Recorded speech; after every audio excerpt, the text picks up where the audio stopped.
What is up, IF Warriors? It's your boy Edward V, and oh man, did I think that 14-hour fast study had a lot of press because it was on NPR.org. This article is getting an enormous amount of press. It's on all the news sites, on all the news channels. It's pretty compelling how much of a push is out there. Very interesting, and of course I have to talk about it. And what's this article talking about? It's basically just using 80 different references of intermittent fasting, putting them together and creating this huge summarization. It's not a meta-analysis, but it is more of a discussion on the evidence that we have regarding intermittent fasting in the different points and how intermittent fasting can help you. I'm gonna go ahead and break that down in this video. Stay tuned.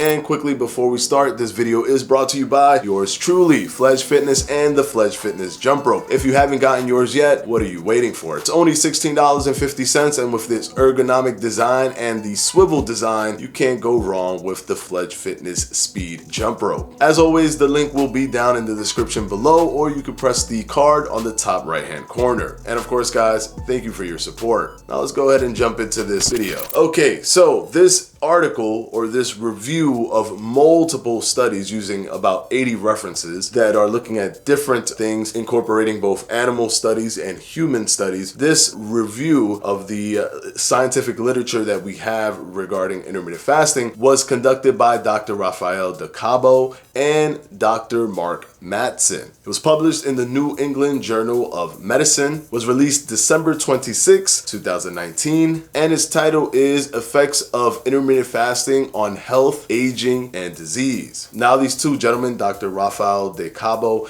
and Mark Mattson, are really profound in their position. They've had their PhDs for a long time, almost 20 years. Dr. Rafael De Cabo works in the National Institute of Aging, as well as Dr. Mark Mattson. And I actually did a video breaking down the neuroscience connected to intermittent fasting, the positive effects on your brain that intermittent fasting has. I broke down his research in one of my videos back in March of 2017, and I'll have that link down in the description. But let's go ahead and jump into this review of the studies that we currently have. Now, this review is pretty telling. It looked at so many different aspects of intermittent fasting and its actual application and what it does to your body. It also tackled an interesting concept when it comes to intermittent fasting that I'm always relaying to my audience when it comes to it having health benefits that are independent to weight loss. They've seen this in many studies where although the participants are the same weight, there's still health markers like oxidative stress, blood pressure, insulin sensitivity that go up or that are positive with the intermittent fasting group versus the groups that do not do intermittent fasting but maintain the same weight as do the intermittent fasting group. So they touch on that in this review. They looked at all of these studies, and one thing that they discussed was the metabolic switchover. That switchover that I have talked about many times on my videos, and they talked about when the indicators of this metabolic switchover is enacted, and they saw that the ketone blood levels start to rise around 8 to 12 hours. So that's when that metabolic switchover happens, in line with all of the studies that I've already mentioned in the past for that time frame. But also they talked about what happens when that metabolic switchover takes place and the body has depleted its level of glucose or glycogen and moves over to ketones for energy, and that displacement and that switch to using ketones as opposed to glucose and things that it does in your body. For example, they talked about the RER, which is the respiratory exchange ratio. And basically, this is the carbon dioxide that is produced per oxygen consumed, and it is reduced during a fasted state. This has nothing to do with eating. Your RER is reduced while you're in a fasted state. And what does that mean? That means that your body is activating more fatty acids, which is why there's a reduction in your RER. And this is happening because fatty acids are being utilized to produce more ketone levels. So being in a fasted state has nothing to do with caloric restriction. If I was to eat 2,000 calories in a small window versus 2,000 calories spreading it out throughout the day by eating 100 calories every few hours, I would not be able to activate those ketone levels even if the calorie consumption at the end of the 24-hour period is equated. These are the things that show that intermittent fasting in and of itself has independent factors that promote health, biological and metabolic health within your own body. They also talked about the multifaceted effects of the ketone bodies in and of itself. A lot of people just think of ketone bodies as an energy source that doubles as a fat oxidation mechanism that helps you burn fat while using it as energy, and that's what it gives you. It gives you the benefit of burning fat and the benefit of energy. But there's more that it does, and they discuss this in this article. And the article specifically states that they are more than just fuel. They are potent signaling molecules that carry major effects on cell and organ functions. It works with other molecules and proteins that help influence things that are directly connected to aging and health. So it doesn't just double as something that's beneficial for you to burn fat and maintain fuel, it also triples. It also has that added layer of doing things hormonally that can help with improving your health and longevity, independent, of course, of just losing weight or just the caloric restriction. And they even looked at all the 80 references and determined that there is a number when you can start to see these health functions start to take place after you start. And it states that usually 2 to 4 weeks you can already start to see health improvements in your cardiovascular system from the start of the intermittent fasting protocol. And you can see it actually dissipate 2 weeks after you completely stop the protocol. So yes, it has inherent benefits in it that when you step outside of the realm of doing an intermittent fasting regimen, you start to lose those health benefits, which is why longevity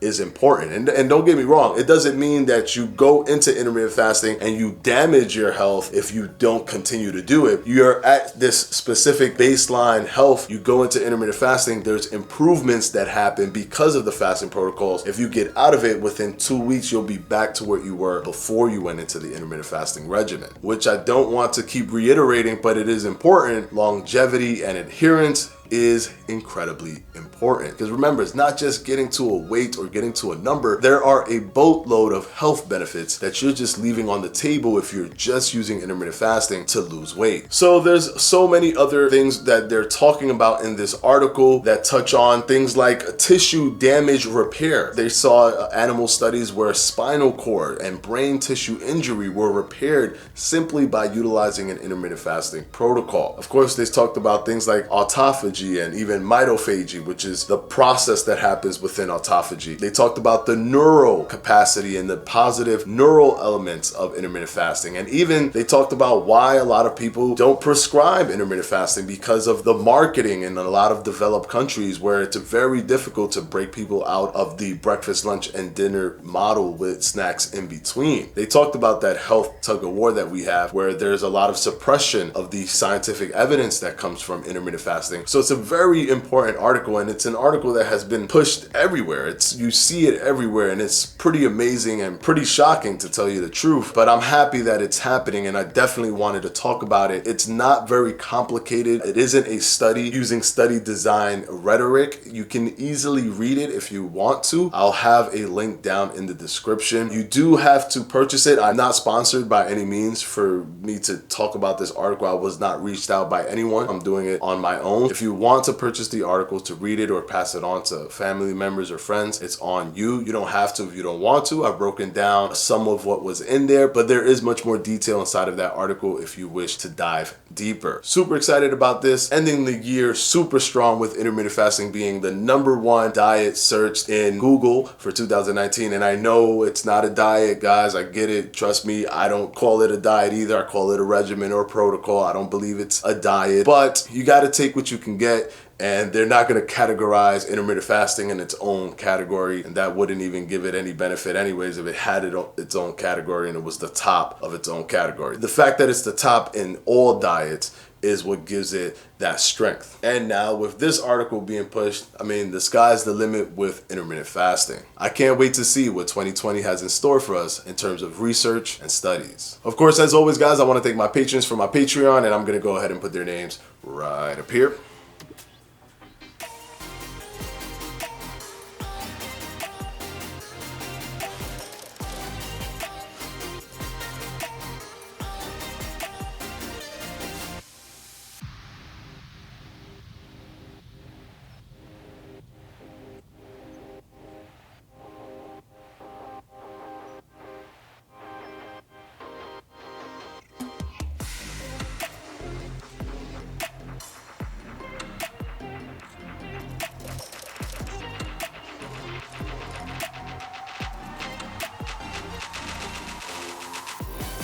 And as always, guys, I'll see you on Sunday for another FAQ. Peace!